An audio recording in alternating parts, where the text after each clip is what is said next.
Hi everyone, and welcome back to Kim Kim. On today's video, we'll be reading Walt Disney's Peter Pan. So let me just sprinkle a little bit of fairy dust on you so we can go to Neverland. Late one night, high above the city of London, Peter Pan and Tinker Bell flew across the sky. They stopped at the nursery window of the Darling family and crept silently inside. The Darling children, Wendy, Michael, and John, were all fast asleep. Peter Pan had to find his shadow.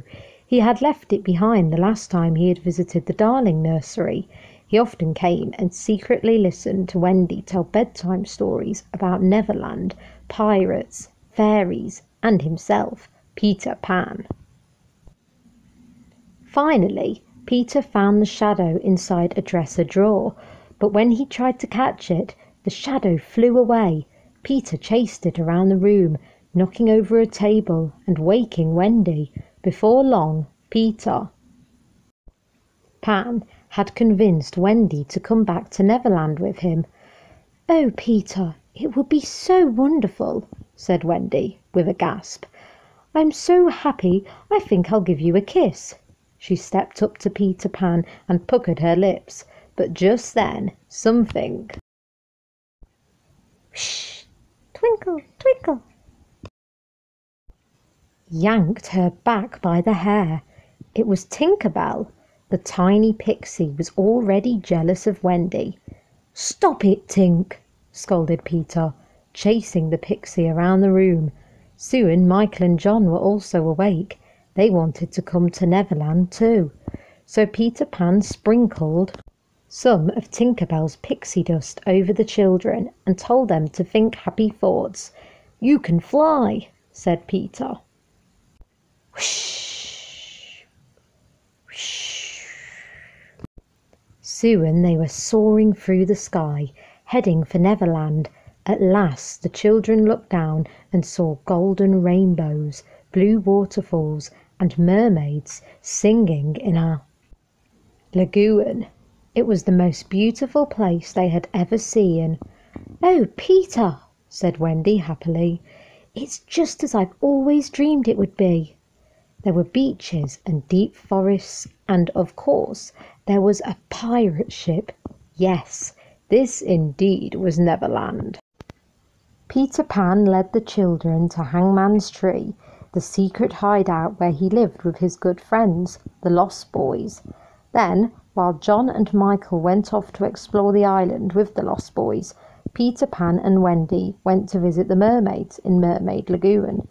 It was there that Peter Pan spied the Indian Princess Tiger Lily tied up in the rowboat of the evil Captain Hook and his first mate, Mr. Smee. Captain Hook had kidnapped her. Peter and Wendy could overhear the pirates saying, "You tell me the hiding place of Peter Pan, and I shall set you free." But loyal and proud Tiger Lily would not say a word. Peter Pan and Wendy trailed Captain Hook to Skull Rock, where Peter challenged Captain Hook to a thrilling duel.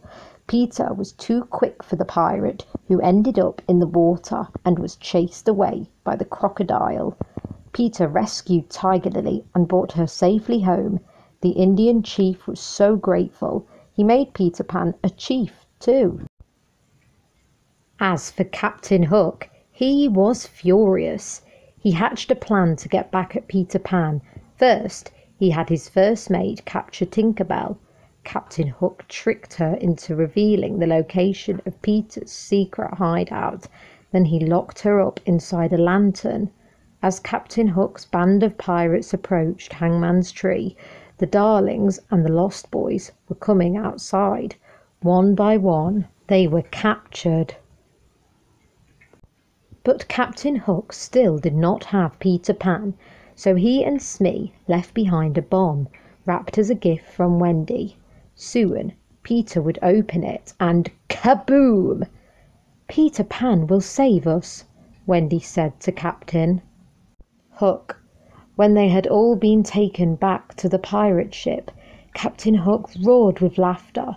Then he gave the children the choice of turning into pirates or walking the plank. Wendy refused to join the pirate crew. "As you wish," said Captain Hook. Then he pointed to the plank. "Ladies first, my dear." Meanwhile, no one noticed that Tinker Bell had escaped from the lantern and flown off to warn Peter Pan. She felt terrible that she had caused so much trouble by revealing the location of the hideout. Now, she raced back to Hangman's Tree and arrived just in time to save Peter from the gift-wrapped bomb. Once Tinker Bell had told Peter what had happened, he raced to rescue his friends. He arrived at Captain Hook's pirate ship just as Wendy was stepping off the end of the plank. Peter scooped Wendy up in mid-air and flew her to safety. "This time you have gone too far," Peter shouted to Captain Hook. He swooped down from the rigging, all set for a duel. In the midst of their struggle, Captain Hook challenged Peter Pan to fight him without flying. Peter agreed, but would he be able to defeat the pirate? Tinker Bell slashed the ropes that bound the boys. They beat the pirates, who jumped overboard. Then Peter got Hook's sword away from him, and Hook fell into the water.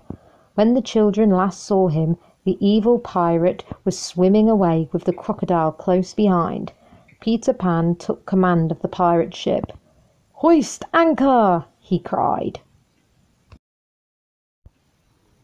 Tinker Bell sprinkled pixie dust on the deck, and the pirate ship was suddenly sailing through the skies of Neverland, heading back to London. "Michael, John," said Wendy, "we're going home."